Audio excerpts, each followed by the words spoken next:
December 25th, 2014, Dominican Republic. Welcome to the Carmesino Soup Kitchen. This is what we're talking about when we talk about chicken soup. Look at that.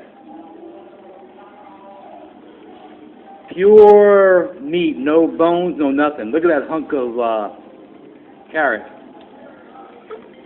And I think I got about a quarter-pound breast here somewhere in here.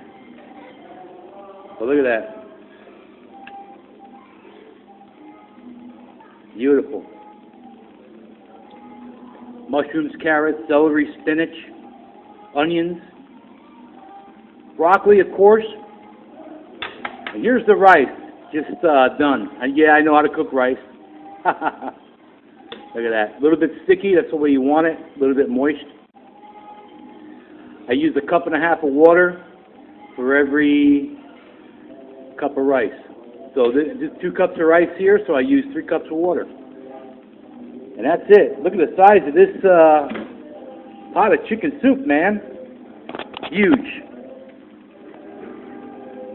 This ought to last a couple of days.